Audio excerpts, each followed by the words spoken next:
Do you have any advice for students trying to choose related text? Because again, I know that's a common question that students do struggle with, you know, what text do they use?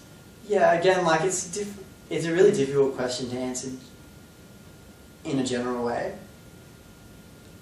My advice would be, something a lot of students do is that their teachers tell them to choose text from different mediums, and a lot of students tend to choose like songs or, you know, like short films and stuff. And my advice would be, choose more substantial text, because as much as like I'm trying to put myself in the head of a marker, and if I'm sort of like reading through an essay, am I going to be more impressed by the text, by the essay which sort of writes about a song just because it's a song, or am I going to be more impressed by one which talks about two novels in much more depth and much more, you know, with much more critical thinking and that depth of argument that I've been talking about?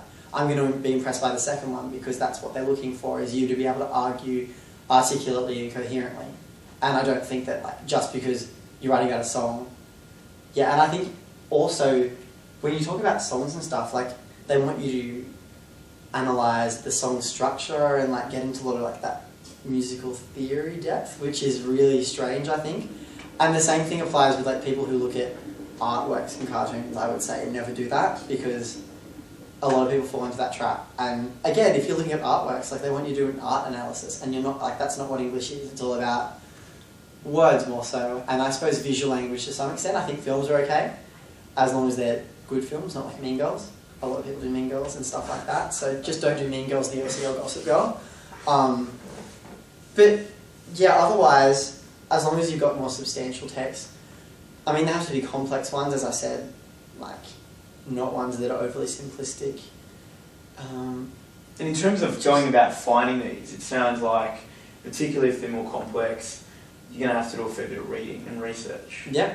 I mean, is that how you do? I mean, did you spend, because I know some students will, making a point of it, they'll start in the summer holidays just reading and watching loads of movies in preparation of just expanding their horizons. Is that something you did, or, I mean, was that the approach generally that you took? Yeah, you can't just, like, you're not going to rely on chance to sort of deliver you the perfect related text in your lap, like mid-year. Be nice. Obviously, oh, perfect, but it's not going to happen all the same. So I think it's just a matter of, yeah, reading and viewing widely, for sure. Yeah. Like, and it doesn't have to, like, I mean, if you're a lazy student, it doesn't have to be just a matter of reading, like, the whole text. Like, you know, like books like 1001 Films You Must See Before You Die and 1001 Books You Must Read Before You Die. Like, those are really useful, I found, to like those encyclopedic type ones. They're a shortcut because they sort of give you like the overview, and like if you sort of have some knowledge of like, okay, so for like example, extension 1, I did a course after the bomb, so like that was looking at the post-war text and like the Cold War and stuff like that. So I would look through that 1001 Books You Must Read Before You Die, and I looked at like 50s, 60s and 70s in particular, and just sort of read through and made some tabs, and that's just a lot easier because you have some like vague historical knowledge with which you're approaching it, and you know what they're sort of looking for, so you know like you want to look at different aspects of the Cold War. For example, like you could have one which looks at nuclear warfare, one which is like a post-apocalyptic type scenario, that sort of thing. And yeah, like it's a matter of, yeah, I mean, so that's a shortcut firstly, but it's a matter of thinking about your related text. So you want to really have, this is going to sound really weird, but you want to have text really sort of like really similar but really different at the same time, or you just want to be really, really smart in the way you write about them, if that makes sense. So you want them to be similar in the sense that, like, when I was looking at belonging, I was thinking like, okay, so Romulus, my father, has these types of belonging in it, and I want to look at additional material which has like those types of belonging in it as well.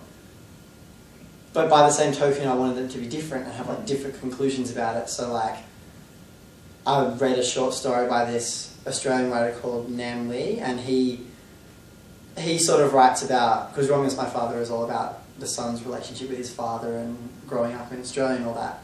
And Nam Lee sort of is about a similar kind of theme, but he has different conclusions about it in a way. And that's why I think it's really important to have something which has like different conclusions about belonging. So then you can say, you know, like if your thesis is something, you can sort of say, you can develop that thesis, if that makes sense. So like if you start off with a certain type of argument, then it makes it more complex if you have things which contradict that argument, and you say like, in your essay you can say like, oh well, okay, I suppose, you know, you can think about it in this other way, as Nemley does. So in other words, what you're saying, I mean, I guess links a little bit back to developing your thesis and your argument as well, is that it's better to actually have some sort of, I guess, contradictions in what you're saying. Yeah. So it's not all about picking things that perfectly agree with your thesis. Yeah. Instead, it's about showing that there's different perspectives. It's all about complexity and depth. Yeah, and that creates that complexity and depth. So in other words, I think that probably would make it easier, because I know a lot of students struggle necessarily to find related texts that perfectly match their thesis. So what you're saying, you don't worry about it, embrace the differences and use it rather. Yeah, like you want to have some similarities, but more in the themes that they touch upon. Yeah, more in the themes definitely, but in the conclusion that they draw, definitely you can. It's a wide open field. Excellent.